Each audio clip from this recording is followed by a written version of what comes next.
요한복음 15장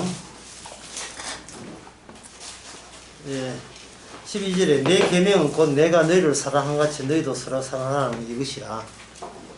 그리고 말하기를 거기에 나온 단어가 친구입니다. 사람이 친구를 위해서 자기 목숨을 버리면 이에 더 큰 사랑이 없나니, 이 말은 인위적인 방법으로 친구 될 가능성은 없다는 뜻이에요. 이 말씀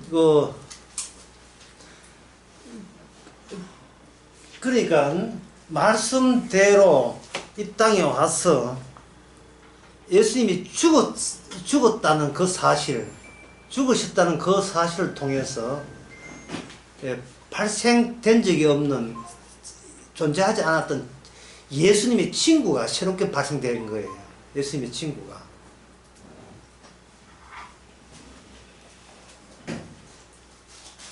그러니까 철저하게 예수님께 종속되는 거죠. 그러면 전에는 뭐냐면 제자들이 예수님을 대할 때 예수님과 제자들 사이에 간격을 띄우고 분싸고 탐구를 했어요. 주님 이렇게 제가 이렇게 하면 이렇게 해주시겠죠, 이렇게 하면 이렇게 해주세요. 어떤 거래를 한 거예요.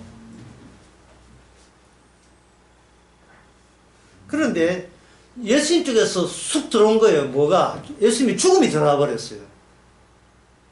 예수님이 죽음이 들어오니까 이 말은 예수님이 내 죽음에 합세하면 비로소 나의 친구가 되고, 그러면 사랑하는 계명도 완성이 된다, 이래 나옵니다. 그러면 이게 간격이 있는 사람 같으면 화들짝 놀래가지고 도망치기 바쁘죠. 그렇게 도망친 사람이 누구냐? 예수님의 제자들이었어요.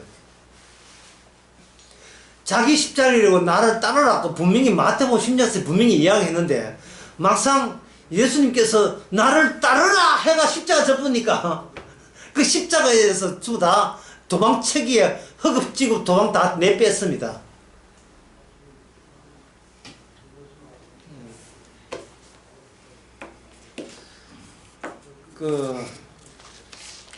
이 세상 마태복음 27장에 보게 되면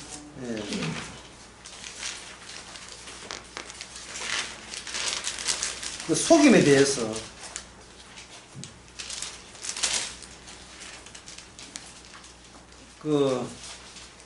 독특한 개념 하나가 수립되어 있어요.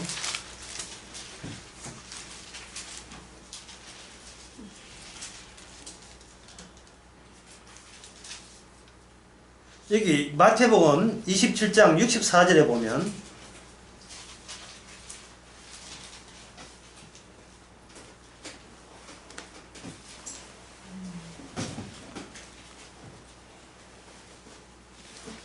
마태복음 27장 거기 보게 되면 64절에 그러므로 풍부하여 그 무덤을 사흘까지 굳게 지키라. 그의 제자들이 마태복음 27장요 27장 64절 거기 보면 그 제자들이 와서 도둑질을 하고 말하되 그가 죽은 자가 살아났다 하는 후의 유혹이 전보다 더 할까 하나이다, 이래 있어요. 그러니까 예수님의 이 말씀은 뭐냐면 예수님이 죽으셨잖아요. 십자가 죽으셨잖아요. 십자가 죽음으로써 속였다. 누가? 제자들이 누굴 속였는데 일반 대중들을 속이는 빌미로 십자가를 끌어당길 것이 분명하다. 십자가에다가 부활했다는 소식을 끌어당길 것이 분명하다는 거예요. 그리고 이 세상은 예수님 십자가 주변에서 인간들은 속지 않기 위해서 만반의 준비를 태세를 한 거예요. 그 구인들까지. 그러면 결국은 속지 않으려는 이 세상에서 예수님께서 십자가 죽었으니까, 예수님이 죽고 난 뒤에 부활하지 않았다면 인간들이 인간의 평가하는 것은 이건 옳았다가 돼요. 진리가 되어버려요. 그런데 문제는 이거는 큰 도박인 거예요. 왜냐하면 만약에 예수님이 죽었다가 부활해버리면, 예수님 죽었다가 부활해버리면 예수님이 십자가를 믿지 않는 것보다 더 큰 속임수는 이 땅에 없습니다. 예수님이 십자가를 믿지 않는 것은 그 인간이 얼마나 착한 일을 하고 바르게 하고 테레사 수녀처럼 남을 해도 지옥 갑니다. 그 사람은. 왜? 속임수인지 아닌지를 본인이 판단할 능도 없이 그냥 십자가 입장에서 입장에서 볼 때에 세상 자체가 십자가에 대적하는 속임수의 세계에서 그들은 몸 빠져나온 게 아니고 빠져나올 생각이 없어요. 전부 다 한통속이에요. 전부 다. 사도들이 성령 받아서 과감하게 스데반 집사나 빌립 집사나 사도들이 과감하게 외쳤던 이유가 있죠. 오기로 외친 게 아닙니다. 가짜나서 외친 거예요. 이 세상 전체 돌아가는 것이 가짜나서 웃기네 하고 그냥 외쳐버리는 거예요. 이렇게 하면 저한테 공개할 것이고 나는 어떻게 만반의 준비를 하고 이거 필요 없어요. 세상 자체는 아예 전체가 속임수예요. 세상 자체는. 이미 그들이 속임수로 무장되어 있다는 것은 십자가와 부활로 이미 확연히 드러난 겁니다.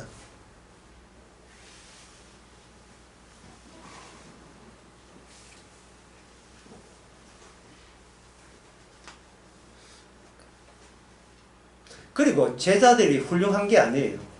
제자들은 무서워서 바들바들 떨었죠. 제자들이 세상 권세에 대해서 도전한 자들이 그렇게 용감한 자들이 아닙니다. 우리들이 이 세상 권세에 도전한 자들이 아니잖아요. 살기 바쁘지 뭘 도전해. 내 사는 것도 지금 힘들어 죽겠는데 뭘 도전해요. 그런데 주님께서 성령을 보내가지고 일반 평범한 인간들이 이 사도들이 과감하게 이 세상에서 이 세상이 속고 있다고 과감하게 외쳤습니다. 이게 속고 있다고 외친 거예요. 마귀한테 속고 있다고. 바르게 살아라 그 말을 한 게 아니고요. 훌륭하게 살면 천국 보내 그 이야기 한 게 아니고 근본적으로 속고 있다고 이야기한 거예요. 그리고 요한 1서 우리가 오늘 본문도 마찬가지예요. 너희들은 속고 있다는 거예요. 속고 있으니까 속고 있다는 사실만 알면 구원된다는 겁니다. 속고 있다는 사실을 인정하면 구원된다는 거예요. 왜? 속고 있는 나를 뒷배경이 빛으로 드러나기 때문에. 빛 가운데서 빛이 빛으로 드러나면 확실하게 어두워져야 돼요.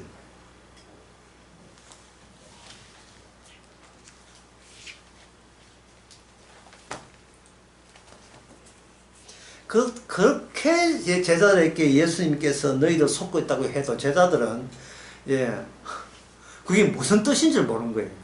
요한복음 9장 같은 경우에 예수님께서 예수님의 신정을 돌아가서 요한복음 9장을 예수님이 이야기했다 하지 말고 여러분의 말로 남들에게 이야기했다고 한번 생각해 보세요. 요한복음 9장 41절 예수께서 가라사대 이렇게 하지 말고 내가 가라사대 내가 말하기를 너희가 소경이 되었다면 죄가 없으리니마 본다고 하니 너희 죄가 그저 있느니라. 이 뭐 굉장히 말이 어렵지요. 너희가 소경되었다면 죄가 없어지리니와 본다고 하니 죄가 더 많아지는 게 아니라 죄가 그저 있느니라. 그저 있다 이 말은 너희들은 그냥 사는 대로 살면 내 보장해줄게 지옥 가는 거 보장해줄게 그런 뜻이에요. 악마한테 속은 상태로 그냥 쭉 가는 거죠. 그냥 가는 거야. 그냥 속은처럼 그냥 가는 거예요. 그러니까 예수님께서 이 말씀 하셨다 하면 우리는 우리가 그걸 잽이 되냐 하겠지만 예수님께서는 이 말을 성령을 보내가지고 이제는 예수의 말을 우리를 통해서 이걸 발설하게 만들어요. 왜? 네가 내 안에 있으니까 나의 스피커가 되면 되잖아. 꼭 나만 이야기해. 너희들도 이야기할 수 있잖아. 성령 받았으니까. 우리는 소경이었습니다. 이렇게 하면 되잖아요. 말이 됐어. 이거 말이 잘 나오지. 우리는 소경입니다. 이 말을 하라 이 말이죠. 우리는 속았습니다. 속았어요. 예. 이 말을 영육만만하게 하는 거야. 이걸 아주 걸낌없이 말하는 거야. 그것을 요한복음 15장, 14장, 15장을 그걸 가지고 말하잖아. 이걸 가지고 사랑이라는 거야. 사랑은 거리낌이 없는 거야. 왜? 요거 하면 내한테 어떤 이익이 없고, 이거 얼마나 헌금이 들어, 이진가야. 사랑은 그냥, 이래 하면 저기 또 내가 화나면 내가 패겠지, 패만 나면 아프겠지, 아프면 내가 파스 발라야 돼. 이거 계산한 게 아니야. 그냥, 거리낌이 없는 거예요. 그 거리낌이 없는 게 사랑이고, 같은 말이 뭐가 되겠어요? 같은 말이 하면 이건 뭐냐? 자유예요. 자유의 반대말이 뭐냐? 자율입니다. 놀랍게도. 철학에서는 이걸 똑같이 해봐요. 자유가 자유잖아. 아니에요. 자유라는 것은 자율이에요. 자율은 내가 주체가 되는 거고, 자유는 내 주체가 박살되는 걸 가지고 자유라고 합니다. 새가 공중에 떨어지는 게 자유예요. 추락한 이유가 뭐냐? 날개가 있기 때문에. 아이고, 오랜만에 인문열이 나오네.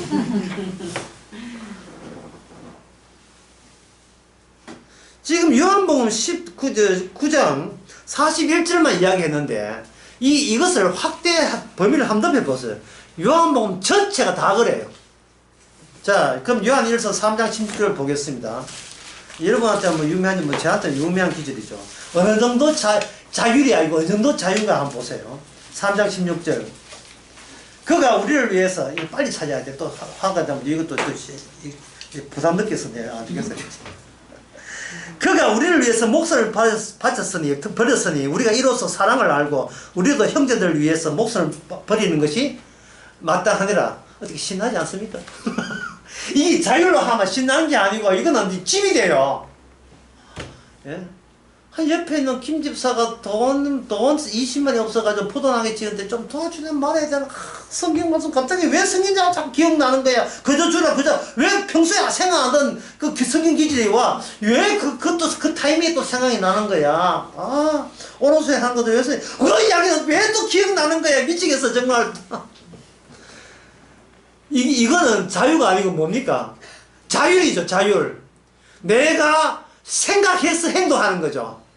내가 생각해서 행동하는 거죠.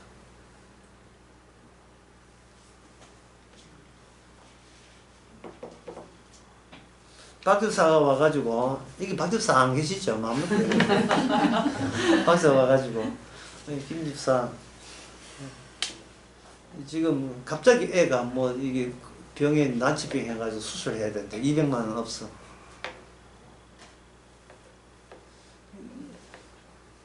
좀 이렇게 200만 원 하면 내가 이자 쳐가지고 돌려줄게. 좀 도와주세요. 라고 한다면 여러분들은 오늘 지금까지 공부한 걸 응용해 봅시다. 이거 실제 문제예요. 이건 이론이 아니고 응용해 보면 어떻게 될까요? 그 응용 문제에 대해서 마태복음 9장 2절에서 나와 있습니다. 여기 너무 부담 느끼지 마셔서 성경에 응용 문제 해답까지 다 나와 있어요. 이건 종합 정석보다 더 찍혔어요.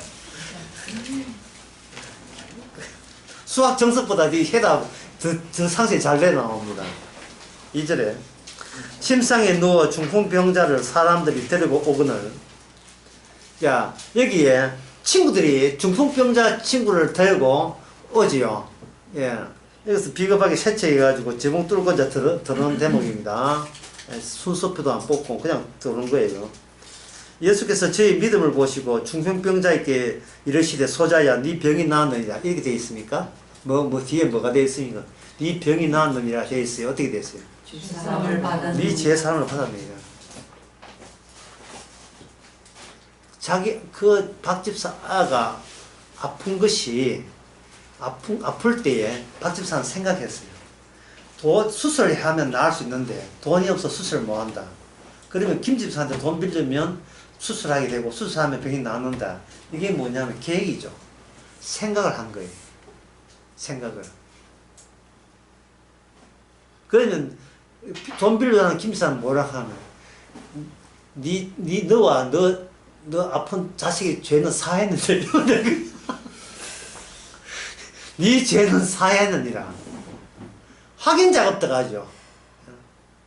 네가 자율로 하는지 자율에서 하는지 자율에서 하게 되면 주님의 지시가 너에게만 오는 게 아니고 나에게도 지시가 내려지겠지요. 고넬료와 베드로를 만날 때 천사가 양쪽 다 갔어요. 양쪽 다. 한쪽만 간 게 아니고 양쪽 다 갔다고요. 그래야 그게 자율이 아니고 자유가 돼요. 왜? 주체가 빠지니까. 그래서 그런데 박 집사가 어느 날 그분도 성령을 받아가지고 김사 있는데 요새 우리 집에 일이 있다? 주께서 일을 시켰어. 무슨 일? 우리 애가 불치병에 걸린 일이 있었어. 내가 생각에는 걔는 처음부터 죽어냈는데 제대로 죽이는 모양이야, 하나님께서. 근데 고맙고도 수술비도 없네? 이참에 우리 애 일찍 가게 만들었어. 우리 딸 좋겠다. 난 지차로 가니까 내가 내 인생 서글프다. 이런 소리 할 때 옆에 있는 김 지사가 네가 내한테 그런 소리 하는 거 보니까 이거 살리라는 주의 뜻일 것 같아. 얼마 필요한데? 500만 원. 내가 500만 원 죽고 나 내일 죽어. 그걸로 죽을게. 이래가 500만 원 줬다니까. 둘 다 지금 미쳤어. 둘 다 뭐 이상해. 둘 다 자기 생각을 안 해요. 뭔가 뒤에서 원격 작용하는 것 같아. 어떤 움직임을 가지고 하는데 그 움직임, 그 모든 대화가 나라는 주체를 제거하는 식으로 움직여 나가는 거예요. 그게 요한일서 3장 16절 우리가 주님이 우리를 위해서 목숨을 바치는 선수 우리도 형제를 위해서 목숨을 바치는 것이 마땅하니라. 문제는 그런 형제가 거의 없다는 거예요. 기뻐해야 될지 슬퍼해야 될지 모르겠습니다. 우리가 목숨 바칠 형제가 거의 없어요. 왜? 마지막 때에 믿음을 보이는 자였으니까. 정말 딸 죽었는데 축하 좀 해줘. 우리 먼저 내보다 먼저 제대하게 돼서 나 왜 언제 제대해? 이런 식으로 자기 딸 이야기 하는 사람이 거의 없어요. 온갖 인상 걸어가지고 근데 지금 제가 이런 이야기 했다고 했어요. 또 이걸 또 꼼수 부리지 마세요. 애가 아픈데 김에서 돈을 빌려야 되는데 김사 이제 복음밖에 모르지. 그럼 복음식으로 대응해? 네. 어떻게 하더라? 자, 그때 서울 강의에서 배웠잖아. 그거 보더라. 그것을 주고받아. 이제 다시 얘기합니다. 주께서 원하는 것은 원하는 사람은 바로 뭐냐면 병이 낫고 안 해가 이게 뭐냐? 대화. 네. 기적적인 대화. 대화 속에 뭐가 있다? 다 이루었다는 대화. 네가 어떤 형편이지 내가 어떤 형편이지 관계없이 우리는 다 이루심에 이미 소속되어 있다는 것을 대화로 주고받는 대화로 그걸 표출하고 표현하는 거예요. 이게 예수의 정인되는 겁니다. 이걸 가지고 요한 1서에서 이걸 뭐라고 하냐면 사귐이라고 해요. 사귐. 지금까지 사귐에 대해서 이야기했습니다. 사귐. 그 다음에 두 번째 중요한 게 소금이라고 했죠. 자, 소금에 대해서는 민수기 22장을 한번 봅시다.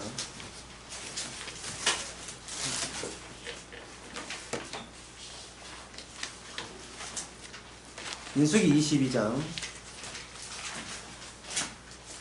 소금에 대해서는 두 군데를 보겠는데 하나는 민수기 22장이에요. 민수기 22장 22절에 보면 발람이 아침에 일어나서 자기 나귀에 안장을 지우고 자 배웠습니다. 여기서 주체가 누굽니까? 발람 선지자죠. 객체가 누굽니까? 하게 시킨 대로 하는 게 누구예요? 나귀죠. 그래 안장을 지우고 갑니다. 그가 행함을 인하여 하나님의 진노하심으로 하나님의 사자가 그를 막으려고 길을 섭니다. 발람은 자기 나귀를 타고 두 종은 그와 함께 있더니 나귀가 하나님의 사자가 칼을 빼어 손에 들고 길에 선 것을 봤지요. 하나님을 먼저 본 사람이 그 현장에서 주체가 되는 거예요. 주체라는 것은 뭐냐? 주체를 빼앗길 때 이 세상에서는 주체가 등장하는 겁니다. 나귀는 내가 어쩔 수 없는, 내가 어떨 도리가 없는 나기가 생각하는 그 주체, 하나님이 조치한 상황 중에서 빼도 박도 못하고 꼼짝달싹 없이 나의 모든 생각과 계획과 의도가 박탈당한 상태, 그것이 이 땅에서는 주님이 일하시는 주체 등장하는 거예요. 왜냐하면 예수님이 아버지한테 그렇게 다루어졌으니까. 마귀한테 시험 당했거나 어떤 일을 할 때도 이거는 내 뜻이 아니고 아버지 뜻입니다. 철저하게 아버지 앞에 예속된 모습을 보여준 거예요. 주체가 아버지한테 박탈당한 거예요. 왜? 죄의 몸이니까요. 심지어 마지막 기도할 때도 반드시 집어넣는 게 내 뜻대로 마옵시고 내가 주체인 것을 주여 박탈해 달라는 거예요. 그 기도였어요. 그게 겟세마네 기도죠. 그럼 우리가 평소에 한 기도는 어떻게, 목사님 기도는 어떻게 합니까? 내가 주체가 박탈되도록 내 인생에 어떻게 살아왔고 네 지인 상황에서 내가 어떻게 해결돼야 되는 그 문제에 대해서 내가 내 문제로 여기지 않게 하옵소서 라는 기도를 해야죠. 남들 들었으면 참 무책임하기도 세상에. 왜 사람이 저렇게 뻔뻔스럽게 무책임하냐? 그렇게 이야기하겠죠. 무책임하냐? 무책임한 욕들을 먹어서 더 심하게 이야기하죠. 이번 일을 내가 일으켰냐? 이번 일 내가 안 일으켰지요. 성경에서는 주체 박탈 사건을 구약에 제시하고 있습니다. 그게 뭐냐 하면 도피성 이야기예요. 도피성은 살인자를 되게 만들어서 살인자 된 상태에서만 구원을 이해하게 만드는 방법. 이게 도피성이에요. 의도하지 않게 내가 살인자가 되는 거예요. 내가 의도적으로 죽였다 안 한다 관계가 없어요. 결과가 살인자예요. 나는 살인자예요.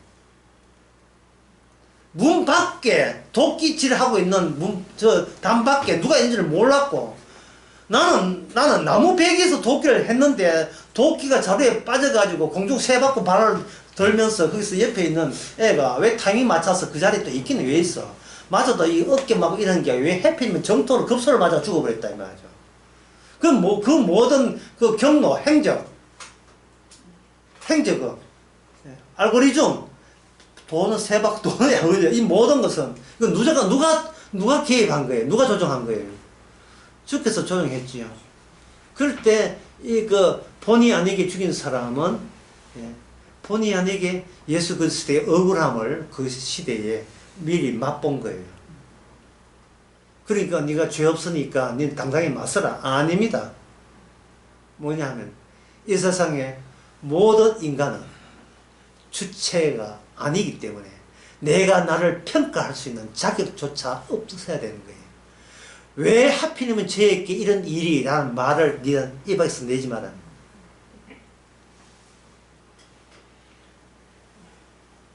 그런 일이 안 벌어지면 내가 주인공입니까? 아니잖아요.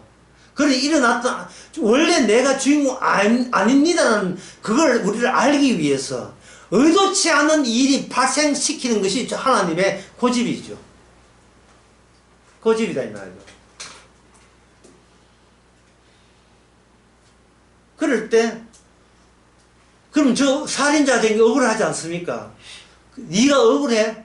그러면 네 죄를 사하기 위해서 제사장이 죽어야 돼. 그 시대에 제사장이 죽는 제사장이 네보다 더 억울한데 왜? 제사장은 도끼 구용도 못했는데 이 사람들 살인자 이 사람 살리기 위해서 대신 죽었어요. 그러니까 그 과정을 알 때까지는 이 도피성에서 못 빠져나오면 안 돼요. 제사장이 내 대신 죽을 때까지 수도비에 그 안에 있어야 돼요. 그게 갇혀있는 것일까요? 아니면 탈출에 성공한 겁니까? 이 더러운 세상, 거짓말밖에 없는 세상에서 유일하게 탈출하는 방법은 내가 죄인을 갖고 누명 받는 그 방법밖에 없어요. 예수님처럼.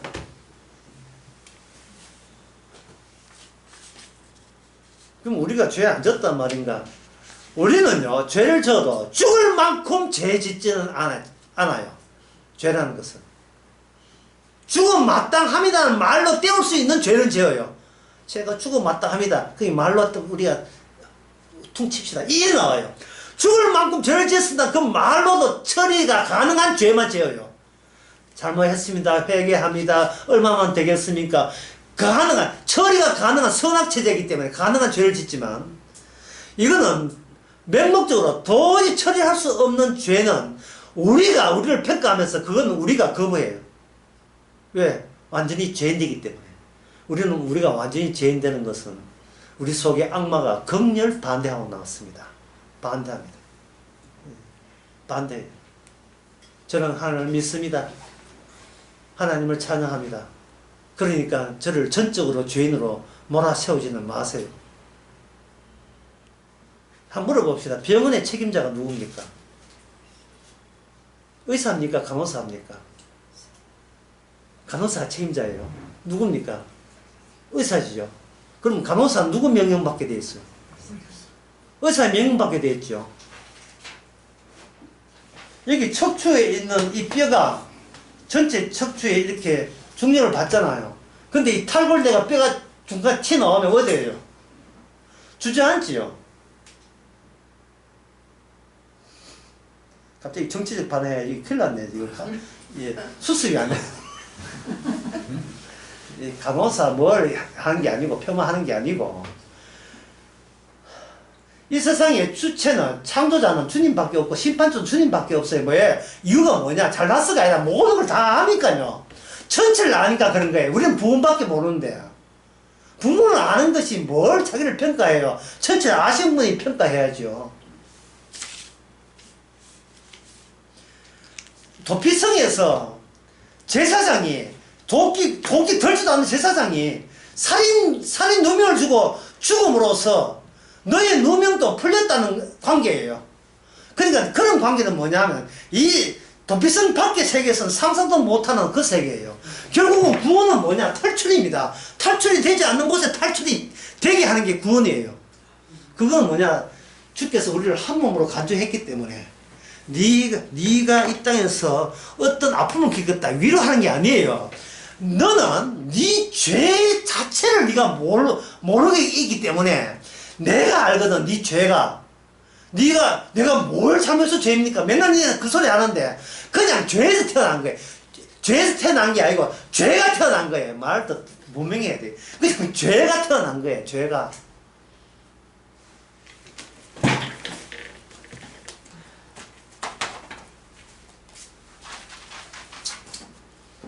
예, 물리적으로 이 철판에다가 모래 깔아놓고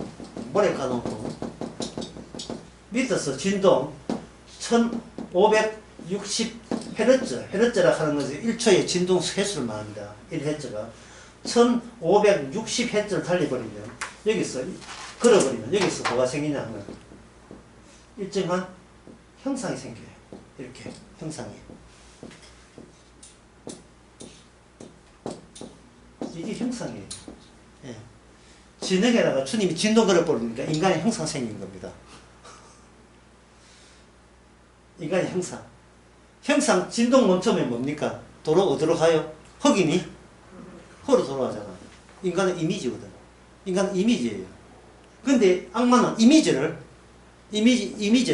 이게 완전체로 만드는 거예요. 이게 인간은 그 자체로 고유하다고. 예. 너는 신이라고 그렇게 만들어버린 거예요. 왜? 선악을 아는 지식이 함유되었으니까 신답잖아 라고 우리에게 합리화시킨 겁니다. 그래서 그 이사야 2장 20절에 보면 호흡 취해버리면 진동 끝에 호흡 땡겨버리면 너는 아무것도 아니다. 인생은 호흡에 있나니 호흡 땡겨버리면 인간은 아무것도 아니라 도로 흙으로 가요. 야고보서 4장 14절에서는 우리는 있다가 없어지는 안깁니다.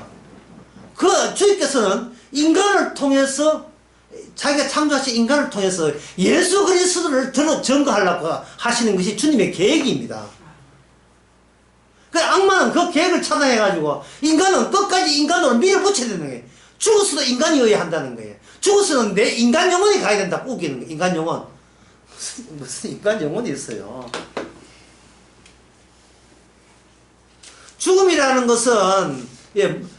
죽음이라는 것은 뭔가 이렇게 물질화된 게 아니고 관계를 이야기해요. 하나님 앞에 끊어진다면 끊어진 게 죽음이에요. 그래서 부자는 지옥 가도 살아있잖아요. 부자가. 그러니까 잔소리하죠. 하지만 관계가 끊어졌으면 부자는 멀쩡히 살아서 죽게 되는 거예요.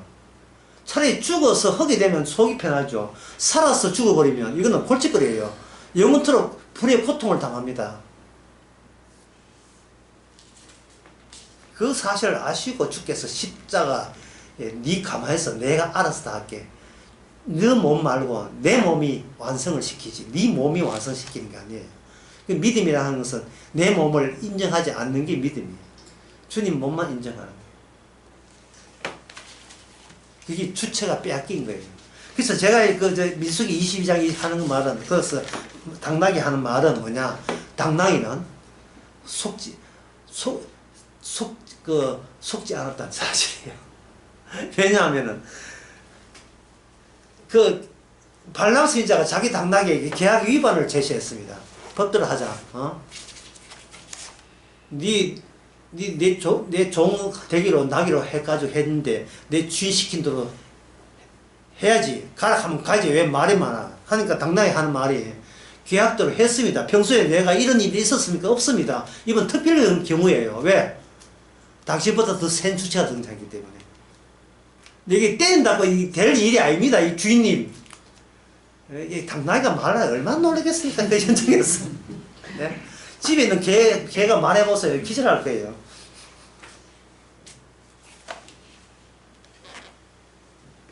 이사야 6장 13절요.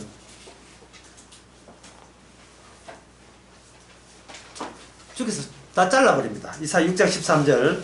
그 중에 10분의 1이 오히려 남아있을지라 그것을 삼키운 바 되리라. 밤나무 상수리나무 뱀이 당하여도 그루터기는 남아있는 것 같이 거룩한 씨가 이 땅에 그루터기나. 이게 그루터기가 교체되어버린, 말씀으로 교체되어버린 겁니다. 이사야가 성전에서 하나님의 성전의 영광을 보고 난 뒤에 누가 갖고 제가 가겠나이다 했다. 제가 가겠나이다 하니까 9절에서 이사야 6장 9절에서 너희가 가도 듣기는 들어도 깨닫지 못하고 보기는 봐도 알지 못한다. 이게 얼마나 하나님의 말씀이 여러분들이 난해합니까? 무슨 말이냐 하면은 듣기도 더 깨닫지 못하니까 가지 말라는 이야기를 하는 게 아니고 누가 갈 거라고 했어요. 누가 갈 거 하니까 이사야가 제가 가겠나이다 하는 거예요. 이사야 뜻은 뭐냐? 누가 갈 거 제가 가겠나이다. 이때 이사야 생각은 뭐냐? 가라 했으니까 가면 깨닫는 사람이 있을 것이라고 김씨를 그렇게 예측을 한 거예요. 생각한 거예요. 근데 주님께서는 가라 해놓고는 뭘 궁의하라는 말입니까? 네가 백날 전에도 듣긴 들어 깨닫지 못한다는 그 사실, 모든 인간이 속고 있다는 사실을 너희들을 하여가 보내는, 그게 내가 내한테 보내는 목적이다. 이유다. 그게 이유다 이 말이죠. 이사야는 바로 주님의 고난을 미리 맛보아 준 거죠. 깨닫지 못합니다. 깨닫지 못하기 때문에 형제 만나는 것은 기적이에요. 이 땅에서. 복음으로 대화가 된다는 것은 이거는 횡재한 줄로 아시기 바랍니다. 니나 내나 다 그리스도 안에 있구나 하고 같이 을싸고 기뻐해야 돼요. 형제를 만나는 게. 둘 다 주께서 움직여줘야, 고넬료 베드로 움직여줘야 만날 수 있는 겁니다. 열왕기상 13장 18절에 보겠습니다. 열왕기상 13장 18절.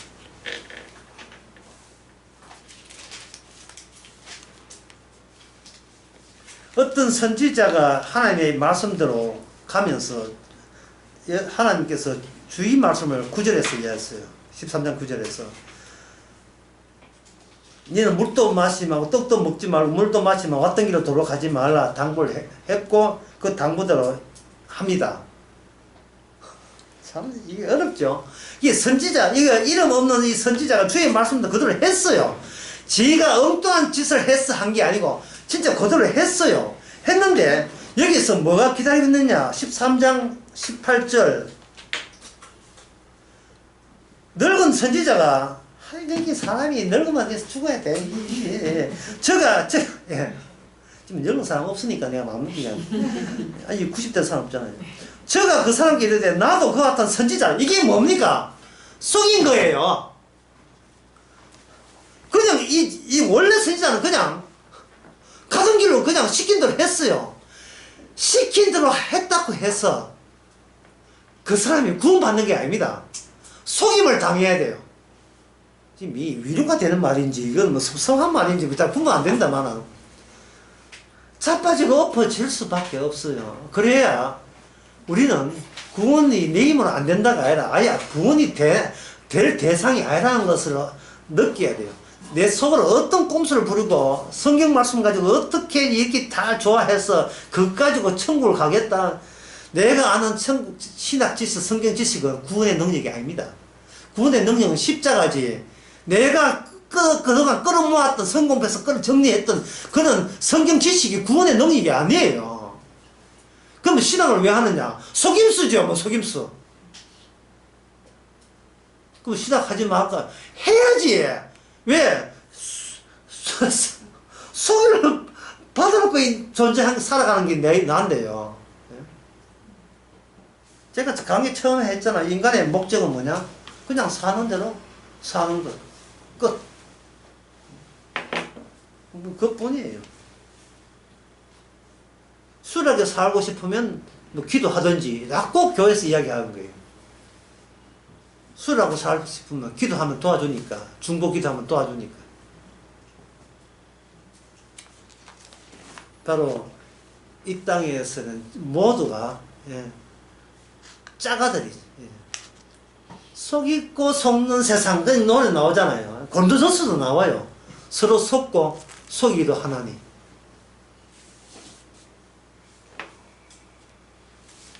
세상은 요지게 하고 허들고 있던 그 간호사 있잖아요.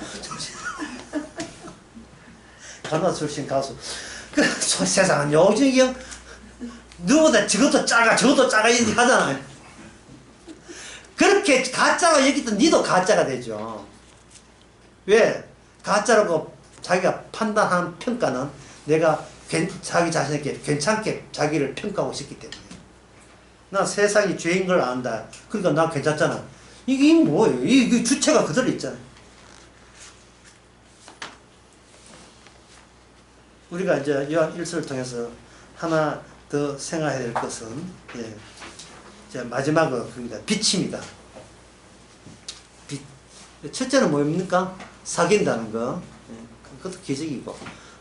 그 다음에, 우리가 우리가 속고 속임을 당할 수밖에 없는 그런 현실 속에서 살아가고 있다는 거.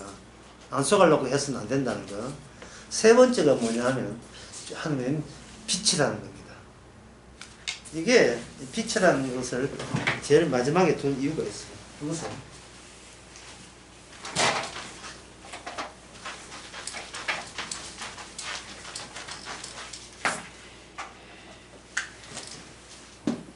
빛은 없습니다. 일단 빛은 없는 이유가 이 세상은 어두움밖에 없기 때문에 그래요. 빛은 이 세상 전부를 다 어둡다고 규정하면서 오실 때 빛은 빛이 드러나는 거예요. 그런데 이 빛이 드러날 때 어두움은, 이제 이게 어려운데, 어두움은 어둡기 때문에 빛으로 못 알아보게 되어 있습니다. 못 알아보게 되어 있어요. 그게 빛은 없음이에요. 없음. 빛은 없음. 그럼 있음은 뭡니까? 어두움만 있음이죠.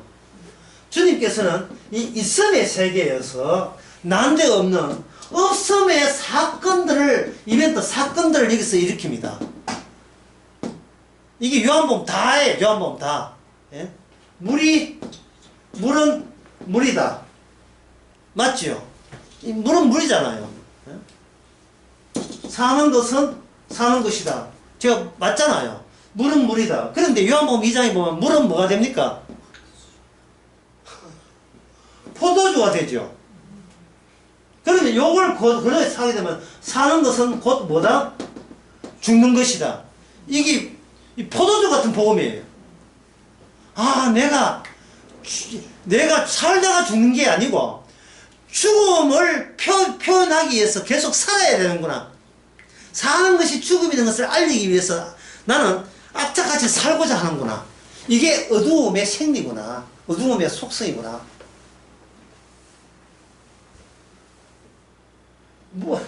물이 포도주가 된다는. 처음부터 이게 요한복음 강의 할 때 수련할 때 했어요. 처음부터 포도 주면 되는데 처음부터 포도 주는 게 아니고 물을 갖다 주고 난 뒤에 뜨니까 그게 뭐가 포도 된 거죠. 처음부터 우리를 네가 나를 믿냐 믿습니다 영생이다 이게 아니고 우리를 하여금 계속해서 죽어갈 수밖에 없는 이유, 죽어 마땅한 이유, 지금 죽어도 우리는 원통하거나 부통하다가 할 소리를 못하게 만드는 그 이유를 대면서 영생의 길을 가는 거예요. 영생의 길을 가고 있는 거예요.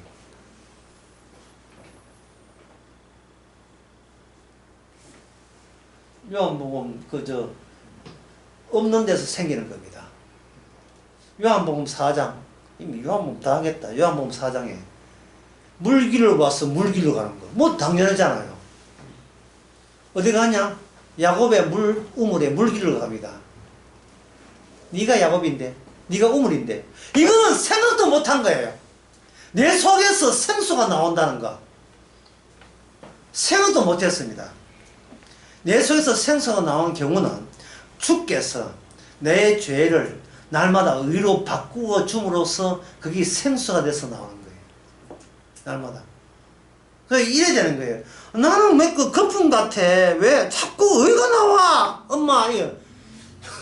뭐 그런 자식도 없지만, 오늘은 5월 18일, 오늘 하루 종일 의의 거품이 나온다. 맥주 거품인가? 이런 식으로. 자꾸 의가 거품이 되어 나온 거예요. 의가 거품이 돼서. 예. 왜 자꾸 나는 내 뜻보다 주의 뜻이 강렬한가? 이런 식으로. 예, 분명히 짬뽕 대신 짜장 먹는다고 했는데 또 왜 하필이면 또 짬뽕인가? 왜 주께서 내 주체의 뜻을 날마다 끈 것을 취미로 하시는가? 뭐 이런가? 예? 왜 내 뜻대로 안 되는가?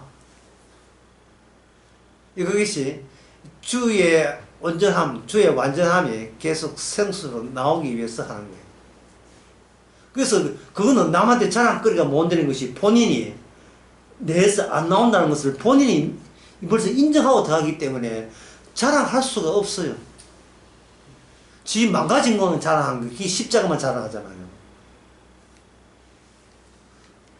내가 어디까지 망가질 것인가? 이 말은 내가 어디까지 의가 나에게 왕도를 할 것인가? 뭐 이런 이야기가 같은 이야기 되는 거예요. 죄가 당한 곳에, 예? 어제가 넘치죠. 그러면 솜사탕 아시죠? 그쪽에서도. 근데 이게 너무 미안한데 보세요. 솜사탕 만들 때 뭐였습니까? 솜사탕이었습니까? 그냥 설탕이었죠. 설탕이어가지고 이 발고 실어가지고 하니까 뭉게구름처럼 솜사탕 생기잖아요. 와, 나는 죄만 지었는데 왜 이게 하나님의 은혜가 왜 나오냐면, 왜 감사가 나오냐면 죄만 지었는데. 이 희한한 기계네. 희한한 게 의를 만드는 기계. 생수가 나오는 우물, 그것도 움직이는 우물. 무빙 월. 생수가 나와서 우물, 움직이는 우물. 요한복음은 인간에서 있을 수 없는 것, 나올 수 없는 것을 계속 연발 주께서 사건을 일으켰습니다. 요한복음 5장 한번 봅시다. 지금 빛에 대해서 소개하고 있습니다. 요한복음 5장에 보면 5장 3절을 한번 줌해 보시기 바랍니다. 5장 3절. 5장 3절에 베데스다 못가죠. 그쪽 광경을 묘사하고 있습니다. 뭐냐 하면 그 안에 제가 그 리스트를 다 해보죠. 많은 병자, 소경, 쩔뚝발이, 혈기 많은 자 누워있죠. 누워있죠. 그렇다면 38년 된 병자가 유독 돋보일 이유가 있습니까? 없습니까? 전혀 없어요. 그렇고 그런 환자일 중에 하나일 뿐입니다. 어떤 의도가 없어요. 아이고, 아저씨 몇 년 됐어? 38년, 자기 양보할게. 이런 거 없어요. 지금 아픈 것도 자랑인가? 그걸 왜, 고참, 신참 그런 거 없습니다. 그냥, 그거는 전부 다, 먼저 다이빙 한 사람 최고예요.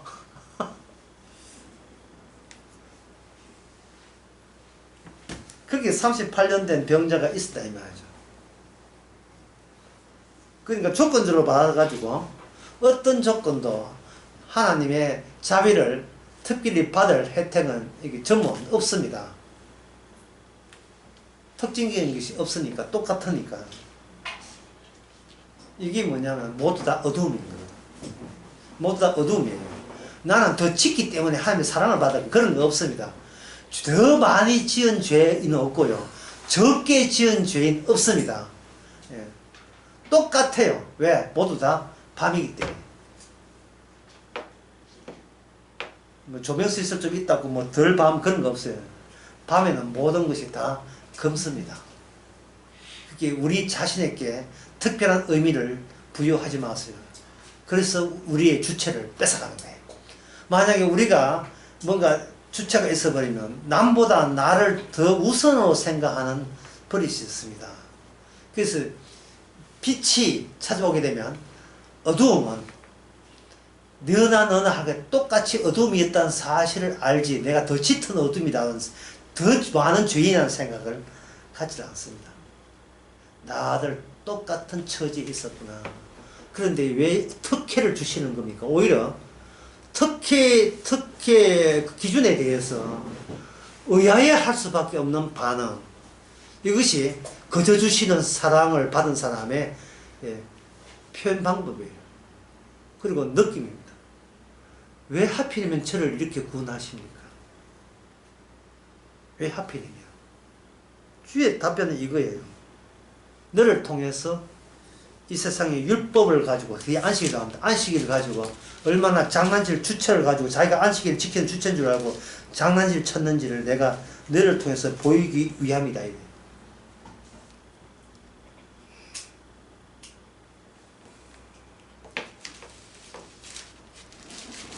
보편화시키는 거예요. 죽음의 보편화, 어둠의 보편화.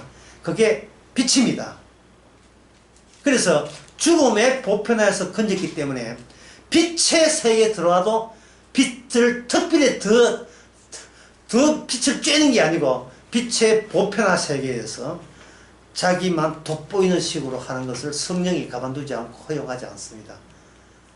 니만 은혜 받았냐? 니만 영생 받았어? 그러니까 이걸 결론을 내리면 이렇습니다. 나는 특혜, 내가 스스로 나에게 특혜주는 나는 천국에서는 통하지 않습니다. 그래서 성령께서는 통하지 않는다고 해서 내가 그럼 내 특혜 포기할게 이런 인간은 없으니까 성령께서 좀 바빠요. 많이 바빠요. 예. 똑같다는 사실을. 죄인 지은 것도 똑같고 구원받은 상태에 돌입해도 너에게 똑같고, 다만 여기는 너라고 하지 말고 우리라고 해라. 예. 우리들이 구원받은 거예요. 그래서 주기도문에 보면 하늘에 계신 우리 아버지여 그 이름을 거룩하게 받으시오며, 이렇게 되어 있죠. 이게 바로 사귀고 있다는 거예요. 그럼 누구 사귈까요? 기다려봐. 주실 거예요. 안 주면 안 사귀면 되지. 배짱이 그게 없어요. 이미 구원받고 굳이 사귀어야 돼요. 그런 사람 등장하지 않으면 안 사귀면 되죠. 굳이 교회 내가 어깨동무해가지고 사랑하는 얘기 해가지고 우리 교회 몇 명 나와서 오늘 교회 몇 명이야, 어디 등록교회 몇 명이야, 그렇게 우리를 조작하지 말란 말이죠. 내 팬 관리, 내 좋아하는 사람 몇 명, 팔로 300명, 진짜 끝내야 되겠다. 진짜 왜 자꾸 그 침대는 주체야, 나를 평가하는 그 악마적 그거 스스로 자기 눈을 찌르는 그런지, 나를 잡는 형사, 이제는 이미 성령한테 잡혔어요. 범인으로. 전에 몇십 전에 부산에서 빨래 훔치는 범인이 잡혔어요. 시제를 막 찌는데 그게 보소리 이래 왔어요. 누구냐면 원숭이에요. 원숭이가 빌라 도와다니면서 빨래 훔치는데 잡혔을 때 사람이 흉내를 내는 거예요. 또 범인들 이렇게 검찰청에 와서 소리잖아요. 지가 거기 푹서, 지가 사람이다. 우리는 사람도 아니고 원숭이라 여기시기 바랍니다. 기도하겠습니다. 하나님 아버지, 마귀로부터 지를 잘못 받아가지고 우리 자신이 뭔가 대단한 양 여겼습니다. 십자가 믿어주면 구원받는 것이 아니라 오히려 그 십자가를 방해하는 자가 나라는 것을 고백을 통해서 구원되었다는 사실, 주님의 구원이지 나의 구원이 아닌 것을 깨닫는 저희들 되게 하옵소서. 예수님의 이름으로 기도합나이다. 아멘. 맞았습니다.